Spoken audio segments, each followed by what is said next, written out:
కరీంనగర్ కూడా పేమెంట్స్ అంతేంటా? అవును అవును, లాస్ట్ వీక్ చెప్పానన్నావు కదా. ఏమైంది మరి? ప్రకాష్, ఎన్నిసార్లు చెప్తావా మాట నువ్వు? నాకు బాధ్యత ఉంటుందా మీకు? నేను డబ్బులు తినాలి పైనుంచి. అసలు చెప్పు. చూడు ప్రకాష్, ఇంకొకసారి మాత్రం ఈ మాట నాకు చెప్పమాకు, ఓకేనా? నెక్స్ట్ వీక్లో అయ్యేటట్టు. Okay, bye.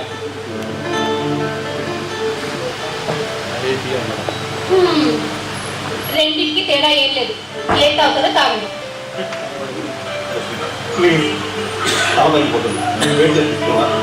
ఆదివారం కూడా ఇవి ముందేసుకొని కూర్చుంటే పగిలిపోవటం కాదు, శాంతం పోతుంది.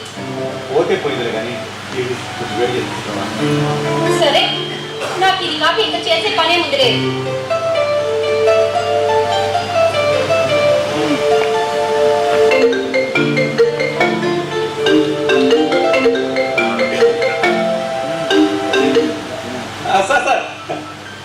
సార్ లేదు సార్, చేపిస్తున్నాను సార్. మాట్లాడాను సార్ ఇంతంటే. అయిపోతుంది సార్, అయిపోతుంది. అయ్యో అట్లా అనగండి సార్. లేదు సార్, నేను చేపిస్తాను సార్. అవును అవును అవును అవును, కరెక్టే సార్, నేను చేపిస్తాను sir. Okay sir, okay sir, okay sir, okay sir, అలాగే నేను చేపిస్తాను సార్. Okay sir.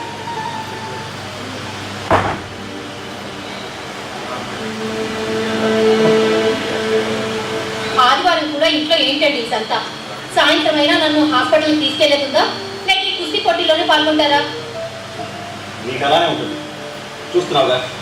ఈ రెండు అంత కలర్లో ఉంటాను. ఈ రెండు అనే ఉంది. మీకు 365 రోజులు ఇదే కనుకగా, ఎప్పుడు బిజీ బిజీ బిజీ. అయినా ఆఫీస్లో ఉదయం నుంచి సాయంత్రం దాకా చేస్తూనే ఉన్నారుగా. మళ్ళీ ఇంటికి వచ్చాక కూడా పర్సనల్ టైం అంటూ లేకుండా ఈ గోల్ ఏంటండి? ఆఫీస్ అవర్స్లో మాత్రమే పనిచేసి ఆ తర్వాత తీరిక ఏమీ పట్టినట్టు కూర్చోడానికి నేను చేసేది గవర్నమెంట్ ఉద్యోగం కాదు, ప్రైవేట్ జాబ్ అంటే ఇలానే ఉంటుంది. ప్రైవేట్ జాబ్ అంటే ప్రైవేట్ లైఫ్ లేకుండా చేసేదైతే ఇక ఫ్యామిలీ ఏమవ్వాలి? ఏమవుతుంది? ఇప్పుడు నీకు వచ్చిన లోటు ఏంటి? నువ్వేం తప్పు చేశాను చెప్పు. సంపాదన ఒకటి తప్ప అన్ని తక్కువే. సంపాదన ఎక్కువ, శాలరీ ఎక్కువ ఇస్తున్నారు కాబట్టి బాధ్యతలు కూడా ఎక్కువ మీద ఇస్తారు. ఊరికే ఇస్తారన్నమాట జీతాలు. శాలరీ చూస్తూ మురిసిపోతూ కూర్చుంటే ఇక లైఫ్ ఎప్పుడు ఎంజాయ్ చేస్తామండి?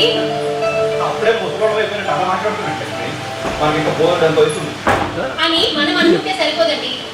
ముసలాడం అయిపోలేదు, అలా అని టీనేజ్ లో కూడా లేమనం. ప్రస్తుత కాలంలో చూస్తున్నాగా, ఏ లైఫ్ ఎప్పుడు ముగిసిపోతుందో చెప్పలేని పరిస్థితి. లైఫ్ స్టైల్లో వచ్చిన మార్పుల వల్ల ఎన్నెన్ని అనర్థాలు జరుగుతున్నాయో రోజు వార్తల్లో చూస్తూనే ఉన్నాం మనం. మనకి పెళ్ళయి 6 ఏళ్ళు అవుతుంది, ఇంతవరకు పిల్లలు ఊసేలేదు. పిల్లల గురించి అంత కంగారు ఎందుకు? ముందు లైఫ్ ఎంజాయ్ చేయాలి కదా. అదే లేదు కదండి. ఓ సినిమా లేదు, సరదా లేదు, బయటకు ఎదరము లేదు. ఫంక్షన్లకు కూడా లింగు లింగుమంటూ ఒక్కదాన్ని పోవడమే.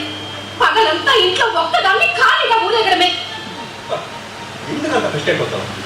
ఇంట్లో ఫోన్ ఉంది, టీవీ ఉంది, సినిమాలు చూడొచ్చు కదా. సాయంత్రం వల్ల సరదాగా పార్క్ వాకింగ్ వెళ్ళొచ్చు కదా. ఇంకా బోర్ పడితే అప్పుడప్పుడు ఫ్రెండ్స్ తో బయటికి సినిమాకి వెళ్ళొచ్చు కదా.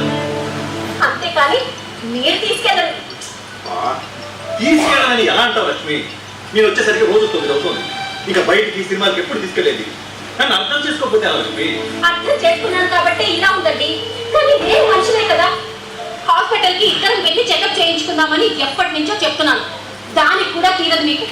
ఆదివారం సినిమాలకి షికార్లకి కాకపోయినా కనీసం హాస్పిటల్ కోసమైనా టైం ఇస్తారా అంటే అది లేదు. మీరు ఇంట్లో ఉన్నా లేనట్టుగానే ఉంది నా పరిస్థితి.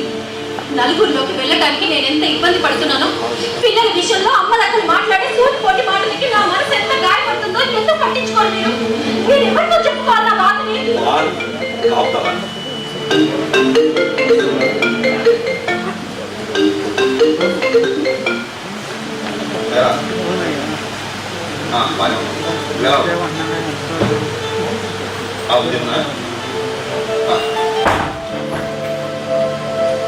డబ్బులు ఏం చేస్తారు? నువ్వెలా ఉన్నావు? అవునా, వెరీ గుడ్. అవును వాళ్ళు సండే కదా ఊళ్ళోనేనా నీకేంటయ్యా బ్యాచులర్కి ఏం చెప్తా సండేని ఎంజాయ్ చేస్తావు మేమా మీకు తెలుసు కదా సండే కూడా మీ అన్నయ్యకి హోంవర్క్ ఉంటుంది కదా అది చేస్తూ కూర్చున్నారు అది అవ్వటం మేము వెళ్ళటం అది అయ్యే పని కాదులే నువ్వు ఎంజాయ్ చేయి ఏంటి 5 లక్షలు వచ్చేసాయా రేపు వేసేస్తావా సరే నేను గోల్డ్ లోన్ కట్టేస్తాలే ఇదిగో మీ అన్నయ్యకి ఇస్తున్నాను చెప్పరా సరే సరే సరే నాకు కాల్ వస్తుంది మళ్ళీ చేస్తాను ఓకే బాయ్ వాడినప్పుడు ఎందుకు మాట్లాడతావు ఉన్నదేనా చెప్పాను మా కుదరదులే నువ్వు ఎంజాయ్ చేయన్నాను ఇందులో తప్పేముంది అనవసరంగా అనేసి తప్పే ఉందని నీకు అలవాటు అయిపోయింది మీకు కుదరదు అన్న పదం అలవాటు అయినట్టు కదా ఓకే ఓకే మీరు వర్క్ చేసుకోండి నేను వెళ్తాను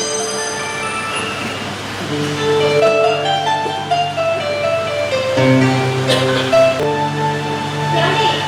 తిరుపతి వెళ్దామని ఎప్పటి నుంచో అప్లికేషన్ పెట్టుకున్నాను దానికి కూడా తీరదు నీకు నా కోసం కాకపోయినా కనీసం దేవుడి కోసమైనా ఒక 3 రోజులు టైం ఇవ్వండి సరే ట్రై చేస్తాను